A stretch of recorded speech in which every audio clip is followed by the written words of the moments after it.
Writing a book is a massive task, and one of the things you have to do is focus. But what if you've got a neurodiversity condition that makes it difficult for you to focus? That's what we're going to be chatting about in this particular episode. And it's not just about writing a book. Any creative project requires you have some element of focus. Today, we've got Trudi and Jenna on the show, and they've got an interesting story to tell about how a family works through ADHD, getting a diagnosis, and finding some sort of normalcy. Welcome to the show. Thank you. Lovely to be here. We're honored. So I'm going to start first with chatting to Trudi about her experience, because before you got diagnosed, there was the family whirlwind that kind of happened. For a decade. Yes, decade. That's a lot. Trudi, when I first met you, it was at a wellness activity, or workshop that we were having at, what is it? Right. Yes, at Steph Duplessis's house. And you mentioned that you guys had just come through a journey and that it was quite traumatic for the family. Explain a little bit the kind of space you were in when we were chatting. I think it was a combination of confusion, of, this is what it is. This madness finally has a name. But 10 years, tough times. And it was a relief at that point in time. In my mind, there was an awareness of what now? Something has to come. Something great has to come out of this. I felt we'd paid the price in advance. Someone needs to benefit from this. We need to capitalize on this. It needs to go out into the world and make a difference to other people. As a parent, looking from the outside in, knowing what your child's potential is, knowing her creativity, how did that play out when, typically at school they're expecting certain results and they're expecting you to perform in a certain way? How that kind of tension, how do you marry that with making sure that your child is a whole and happy person? It was difficult because we had no idea what we were dealing with. We looked at her, we understood her potential. This is a smart individual, incredibly smart, and yet the school results did not always reflect that. We couldn't understand what that was. We'd had her tested twice as a little thing for ADHD or ADD, and the results came back negative. They said she's bright, she processes stuff in her mind, and she moves on. So it was difficult for us to marry up the results with what's actually happening. We just couldn't see the connection between her potential and what she was actually achieving. Although in all fairness, they really, really did back me up when it came to horrible teachers at school. Those parent-teacher consultations, Mom had it down. I know a little bit about the whole parent-teacher battle. I've had that myself. But from your perspective, how did you find growing up and having to produce the results, to pass, to do well? And what was going on in your mind when you looked at the work and said, this is what has to be done, but this is how I manage it? I think one of the main points to consider there is that ADHD is not a difficulty in knowing what to do, it's in doing what you know. And I didn't really, I can't say I recognized that dissonance there. I just felt incredibly frustrated. I remember feeling very intense negative emotions that in retrospect I can now recognize I was unable to regulate. But I think what's important to keep in mind there as well is that we're only aware of what's going on in our own psyche. We've got our own frame of reference, which is our lifetime. But realistically, I don't know how my mum feels. I don't know how her brain operates. I don't know what levels of anxiety are normal for her because I don't live in her body. And so with that lack of, reference, a frame of reference, I think I internalized a lot of what I was being told. I'm lazy. I not driven. I don't care about work. If I put half as much effort into my schoolwork as I did into my performing, I would excel and I'd do so great. It's just because I'm not interested. And in just recognizing that post-diagnosis has been the most freeing experience for me. So interesting point. Obviously, I'm a book coach, so I work with authors, and I do find that some people can sit down. I have someone who's just come into the program, and we gave him the word target, and he sent through the message say, "This is where I'm at with the word target." I'm like, "What the heck? You're going to finish much faster than anyone else."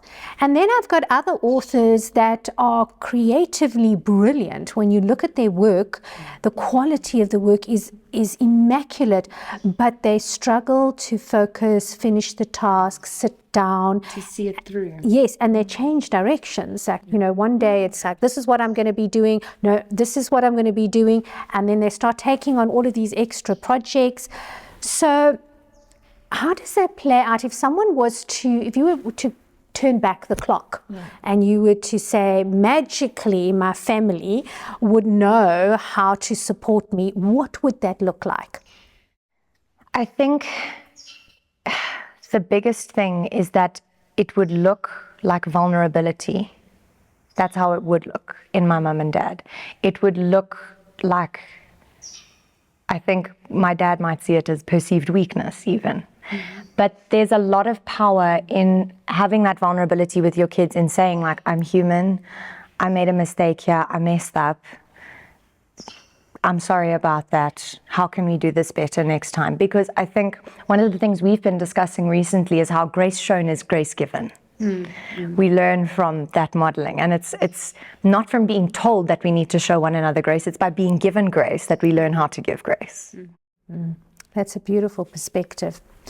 Now, I was looking at a podcast the other day with someone who'd written a book who struggles with ADHD. And she said it was one of the hardest things that she ever had to do. I can imagine. Because being overstimulated, she had to start not just look at medication, because for some people medication is the only way to go. But it was also looking at lifestyle. So she would have to say, if I'm focusing really well today, what did I do yesterday? Did I sleep well? What kind of food did I eat? Did I exercise? And so she had to moderate it. What kinds of things did you find helped you to get into the zone? I went to the Petra Kucha night on Thursday night, Jacques' Petra Kucha night, and Dan, Tiffany's husband, stood up and spoke. And his main topic was little systems that make a big difference, right? Just little changes that can make a massive difference. So it's things like, he said, turning the shampoo bottle with the label facing the wall or this way tells him whether he should wash his hair today or tomorrow. And it really is in those small little management things that make it a little bit easier. For example, I know when I have a cup of tea, I'm not the kind of person who likes a steaming hot cup of tea. Strange, I know. But I have to have it at like perfect drinking temperature. However, if I make it too hot, I'm going to forget about it and I'm not going to drink it. I'm going to come back to my mum's house the next day and this cup of tea is still going to be sitting on the counter. So I have to boil the kettle halfway and then I can make my tea. And it's a small adjustment like that, but it actually works with my brain and with my attention span rather than against it. And things like apps, when I open on my computer, there's like 25 different tabs that are open, and then I kind of don't know which one to look at, and the options are overwhelming in this day and age. How do you manage having too much stimulus?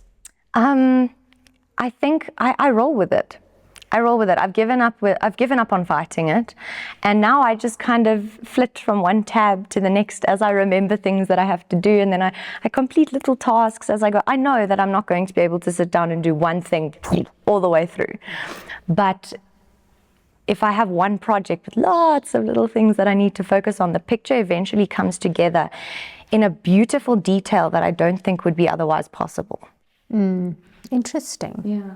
Now, from your perspective, how did this kind of awakening happen for you? What would you have done differently if you had to go back and say, I'm now going to support someone who has got a big project to do, how am I going to support them knowing what I know now? I would probably back off and let her deal with it, but hold her accountable instead of being on her case the whole time. Because we did not know what we were dealing with, and even now to this day, I have heart failure when she has an assignment or a test or something that needs to be done, particularly assignments. She's third year now and needing to submit certain things by certain times, but it's a last-minute merchant of monumental proportions. And although she cannot focus, she can sit and stare at a blank screen for days in advance and do nothing. And a matter of a few hours before this has to be in, suddenly the stress kicks in, it's hyper-focus, zooms in on it, gets it done, and focuses incredibly well, and then submits it with seconds to spare and usually gets a distinction. So I've had to learn to back off, let her deal with it, and take responsibility for that. And I think that's made a huge difference in our relationship as well. There's a massive element of trust there, hey? Yeah, indeed, especially when I've invested heavily in your future. And often it's been an expensive experiment. I think when she, after her gap year, decided, she came to me, she said, Mom, I can't waste another year of my life. I want you to know that I have applied at different universities and I've been accepted at UJ. And I said, oh, okay, what are you going to do? She said, psychology. I said, okay, well, what happened to performing arts?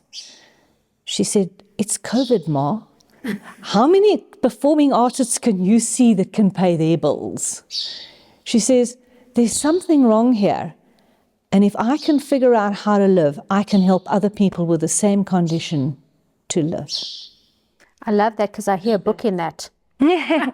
I love it. I think it's one of my favorite lines, and it's actually the title of our podcast episode coming up on the NDJ podcast next month. The title of our episode is Mom, Teach Me How to Live. And that was a negotiation. I said to her, I don't have money for expensive experiments. If you're going to see this thing, if you're going to start this thing, you need to see it through. You fail one thing, I stop paying. And you owe me everything that I've put in. And that was the deal. And she's honored it. I was so proud of her last night. She was inducted into the Golden Key Golden Key International Honors Society. Something fancy like that. That's impressive. Tell us, what does that mean? Honestly, I'm convinced it's just bragging rights because of the fact that they offer a lot of opportunities, right? Scholarships. But I'm somewhat spoilt in my community of the PSASA. And so it doesn't really hold the same value for me to attend a webinar on something when I know someone who does it better. Yes. You know what I mean? Yes, yes. And I think that can be a little bit frustrating at times. I've really struggled with the academic ego of, and I think it's all varsities. I don't think it's necessarily just UJ. But it plays a massive role when it comes to, what's the word I want to use? Accessibility or accommodations, you know, for neurodiverse people. It's just insane the amount of classism you actually see in the UJ, I mean, in the university space. Yeah.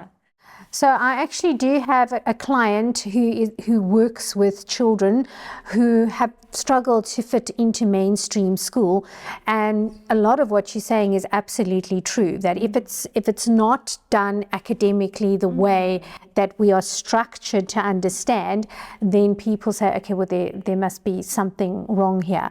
I know that from a schooling model, when you look at the contracts with a lot of the private schools, they'll have the fine print in there that says that if we feel that your child is going to fail, we have the right to ask them to be removed from the school.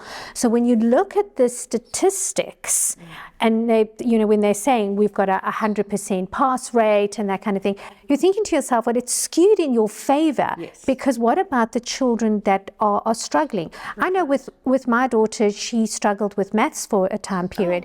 Tell me about it. And they told her, put her onto Ritalin. And I said, absolutely not.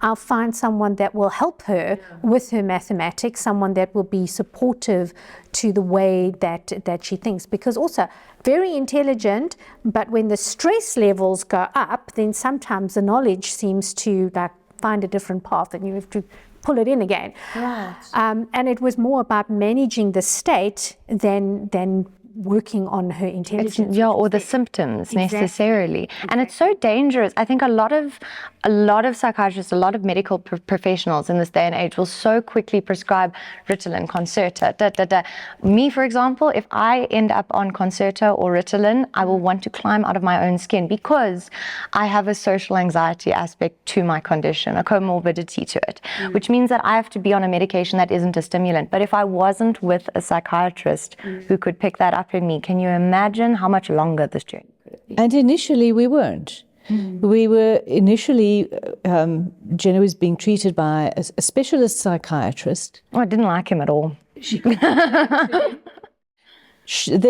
But she was also on the incorrect medication and incorrect diagnosis. And we didn't know any better. You think you're going to be treated properly by somebody who is a specialist, you're paying those rates and those fees, but they haven't bothered to do the right tests.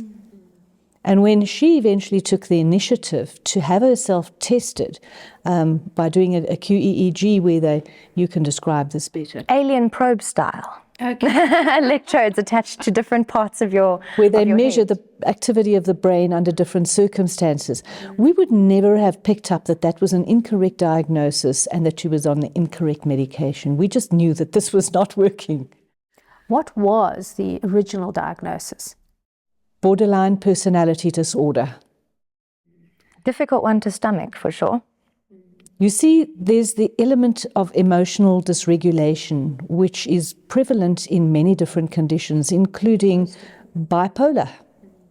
So it's easy to confuse a lot of these symptoms, but if you're not doing proper testing, like measuring the brain activity, you don't pick that up.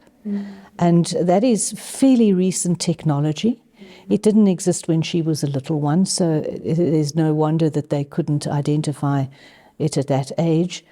But that guy could have done those tests. We could have had a better, more accurate diagnosis several years prior to when we actually did get it.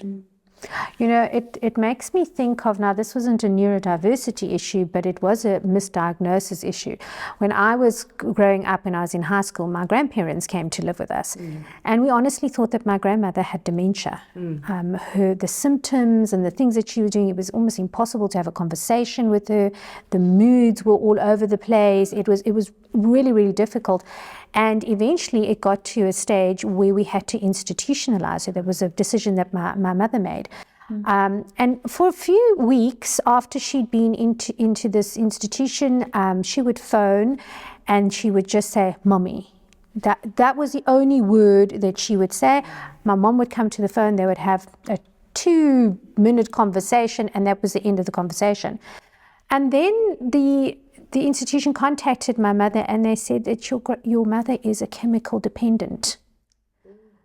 And we're like, but what? She doesn't take drugs. There's none of that. So she said, well, what happens with older people is they'll come, I have an ache here and I have a pain here, whatever. And the doctors prescribe medication upon. So she had a whole little vanity case of all kinds of medication and they were affecting each other.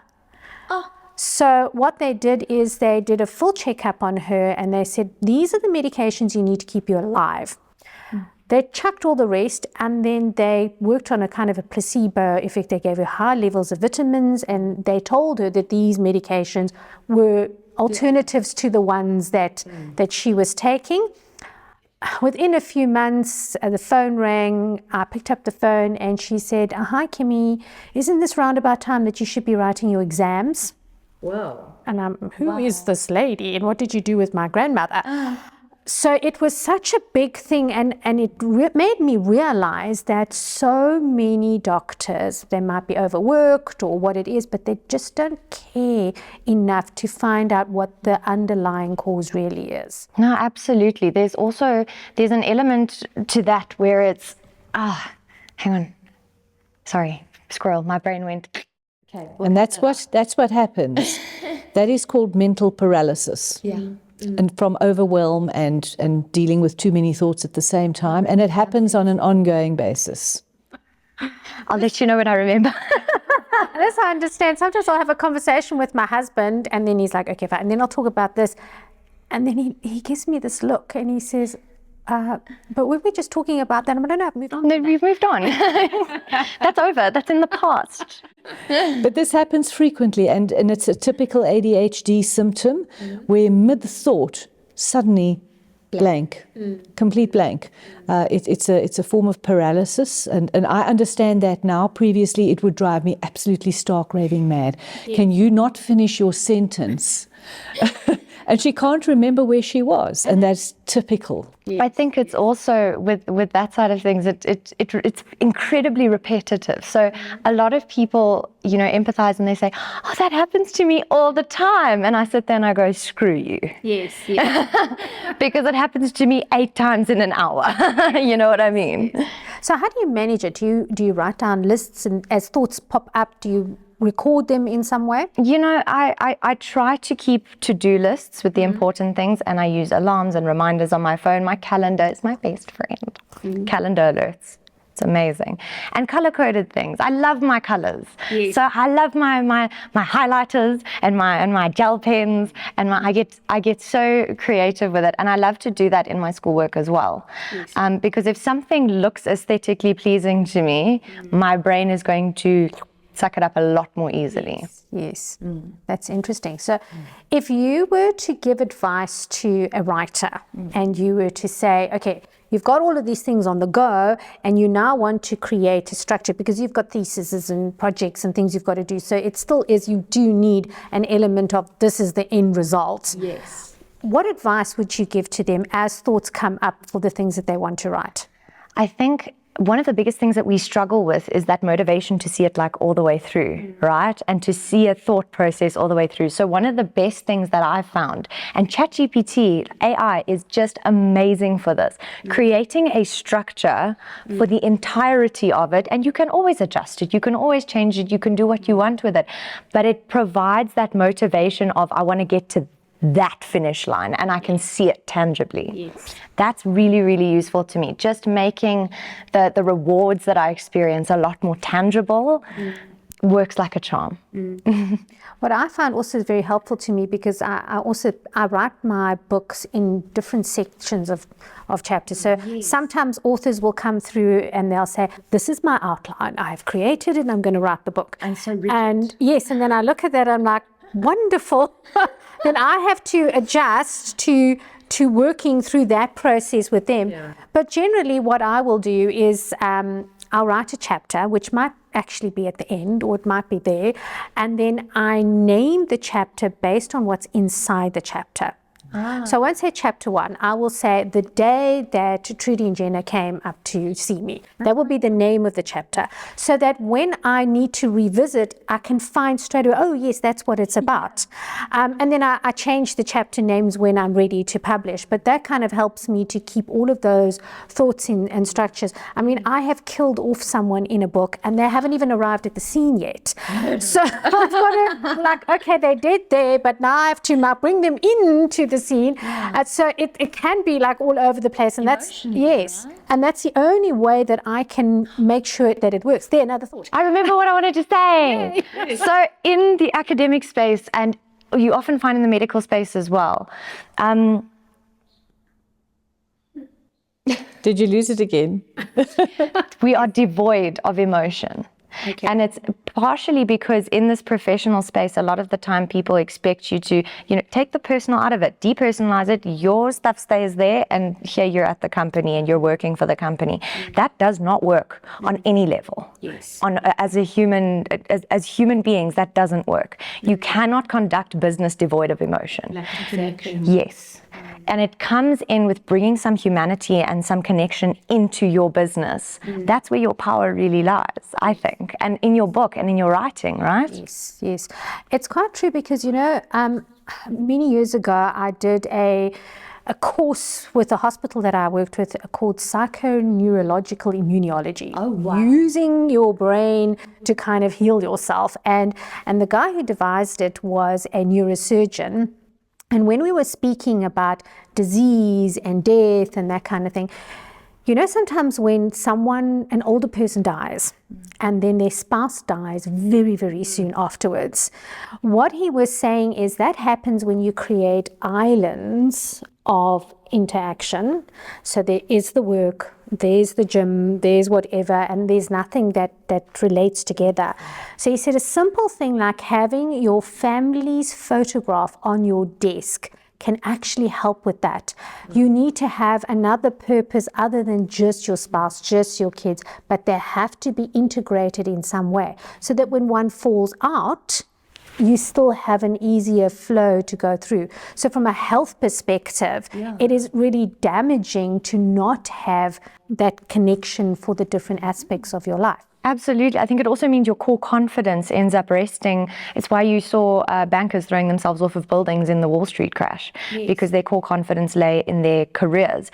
And realistically, there's no particular right place for your core confidence to lie, but it's exactly like you say, if you can spread it across through that integration of my identity is all these aspects that make up me, that make up what I'm capable of, that make up what's important to me, you can see yourself through almost anything.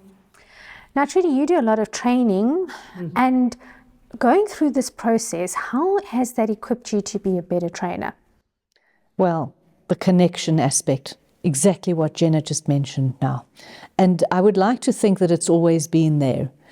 But I think being more vulnerable, being able to speak from personal experience, being able to share personal experiences, making it a lot more real for my delegates. I'm also a lot wiser, I'd like to believe. After this whole experience, I'm now a lot more conscious of people who might be sitting in front of me who could be neurodiverse, who could have different learning needs to what I'm able to offer them at this point in time. So there's a lot more consciousness. I'm a lot more tuned into my delegates. I often speak about our experience as well when I'm facilitating. And it does certainly create an experience where people come forward and they say, well, you know what, this has been my experience, and it opens up communication. Mindfulness, right? Mindfulness. So if I was a manager at a company and I have a Jenna working with me, God forbid. how would I tap into her best potential, make that process work, support her, but without the other staff saying, well, heck, why are you treating her this way, but you're treating me this way? That's important. Neurodiverse individuals all have different needs. It is critically important to connect with each individual and find out what makes them best, what works best for them. What is going to help a Jenna be more productive, more creative? How can I tap into what's happening with her? And that only happens when there's a real connection, an emotional connection, and deeper understanding, and a wish to actually make a difference in someone's life, engage them at a different level. And in today's companies, so many people are chasing profits. It's all about profit for the company, and while they're focused on that, they'll never fully get to that point of profitability because they are not unlocking the potential that lies in neurodiverse individuals. It's about psychological safety, I think. One of the things that you sent through to me when you sent your prep notes for the show, because we do prep. Well, some of us do. You put down that about 55% of entrepreneurs and 45% of C-suite executives have got some kind of neurodiversity issue. Isn't that staggering? I think the interesting thing about the business owners, 55% of business owners being neurodiverse or identify as being neurodiverse, is a very good indication of people not finding a home in corporate companies or in existing business because they just can't accommodate them. They're not, the neurotypical brain does not understand how the neurodiverse brain functions. So it creates a disconnect. And because of that, people just go and make their own thing. They create their own business, their own space where they're comfortable, they're happy, they can earn a living and really come into themselves, just find their own space, their happy space where they can be productive, where they can be creative and live meaningful lives, which is sad. I think in so many ways business could benefit hugely by just making some small adjustments. And I believe that every human being needs that connection. It should not be something that's unique to neurodiverse individuals. Absolutely. It should be something that is standard, that should be the way companies operate. And I must be quite frank with you, in all the years that I've worked with managers, helped them with their succession planning, helping them with difficult team members, solve conflict, become more productive, that has been a key issue, this emotional disconnect. It is so important to understand that emotional connect is at the heart of stability, profitability, sustainability of business. And where that is lacking, it's just missing.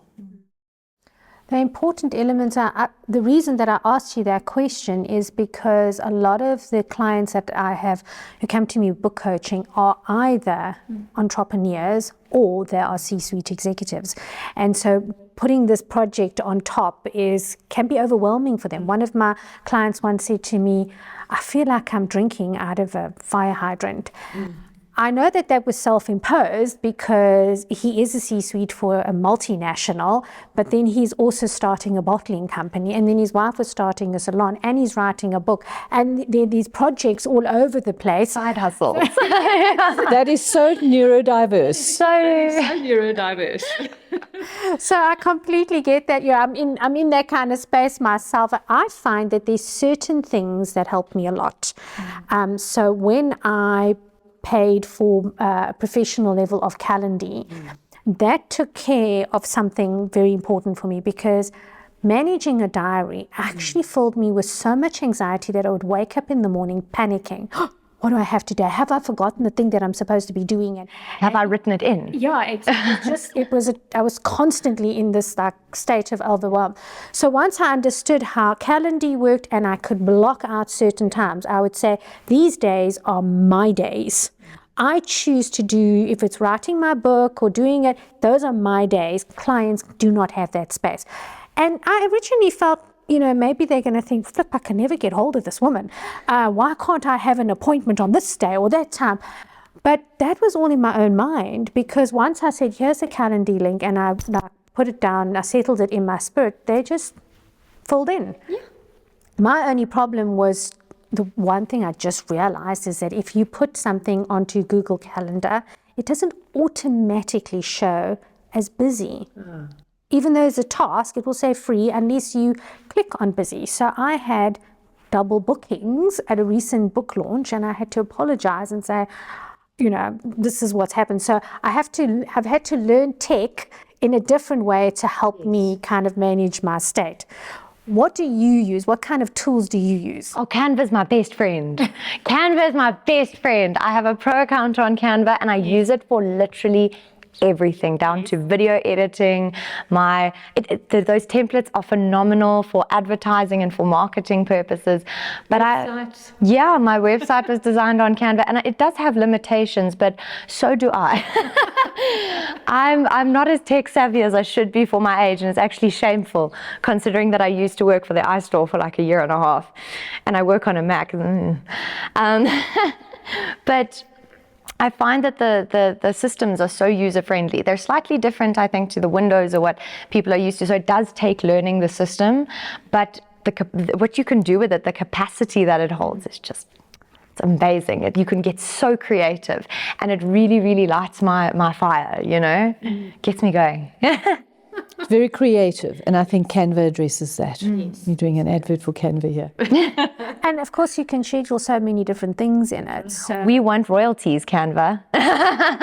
Is royalties the right word? You know what I'm saying? Yeah. Affiliate fees. Affiliate fees. Yes. Which, by the way, I think that Canva and a couple of other programs do have affiliate fees. So I usually recommend to my authors, if they're trainers or whatever thing that they are, research what affiliate options there are available. Something simple like Amazon, they have got affiliate fees as well. So when you're becoming a psychologist or a psychiatrist, or you can then go and look for books that can serve your client, do a newsletter, send it through, and you can have a link and you will get commission off the books that they've bought. And the really nice thing about that particular program is that they can, when someone goes in and they look at the book, they're like, okay, maybe I don't want the book, but I would like to have a car shade. You'll still get commission on the car shade. I experienced that. Then there were some other things that some people bought going via that. I'm like, okay, well, I wouldn't have advertised that on my thing, but to each their own.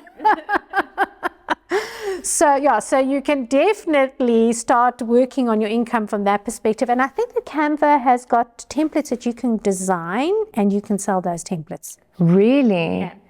Well, that makes sense actually, because it gives you the little thing nowadays that says you have saved X amount with this design because you used Canva Pro. So now I know where it's going. You see? Hi, techie. Another side hustle, Jen. Oh, I'm telling you, passive income is the way to go, particularly for neurodivergence. We need a lot of rest. We need a lot of recharging time, I think. And that doesn't necessarily look also like a lot of people think it does. It sometimes looks like, because I can't do just one thing at a time. I can't just watch TV. It's not stimulating enough. I have to watch TV, follow that plot line, respond to my messages, check my emails, and simultaneously I'm going to flip back to a game that I do where I connect the numbers and it's a puzzle and it's great. But that stimulation is really, really necessary for me. There's hope for me. You know what I do when I edit? I find editing incredibly boring, and my little hack is that I go into YouTube and I listen to folk rock. Oh, dang, Kim. Okay. I can hear the words. I always listen to words of songs. I've always been like that. But because I know the lyrics so well and it's quite soft, it's stimulating my brain, and then I can still edit. So it's not overstimulating my brain, but it's not allowing me to go all over the place, and I can just edit that bit quite well. So that's my little hack. That's quite interesting. That's literally it's like intentional hyperfocus. Yeah. But with you study with a certain type of music. Yeah, so what I do, I've got a classical music playlist. It's mostly just piano songs because piano is my thing. And it's very soft and it just plays in the background. And I always get my textbooks online so that I can select, option spacebar or something. And my laptop reads it to me in that monotonous Siri voice. And I hate it. But with that backing of the piano music, my brain gets tricked into thinking it's an audiobook. And I actually stomach the information a lot faster. This has actually been a very fun interview. Oh my gosh, it's been great. It's been absolutely great. And I can tell you as well, what's so helpful about that is if I do get to do the test from home or if it's online or whatever, I can play the same playlist. Yes. And it's the strangest thing, Kim. Different songs remind me of different sections, but I can see the page in my mind and I can locate the paragraph where the information is, and I can third line. That was the word. In the exam. Yeah. In the exam. Photographic memory. Yeah. And that is part of what comes with neurodiversity. Not everybody has it. Similar to hyperfocus, the ability to really hone in on specific bits and knowing how to capitalize on that and make it work for you is an absolute win.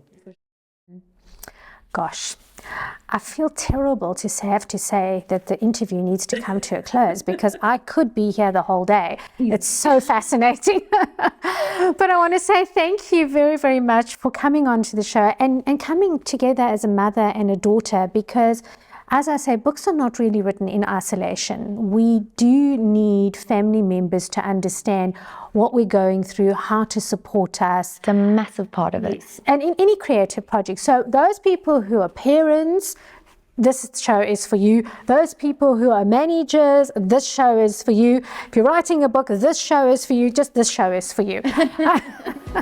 Thank you so much for being here, and please remember to subscribe and sign on for the next interview, where you're going to learn lots more cool things about books and creativity and working through your projects. Thank you for having us. It was great.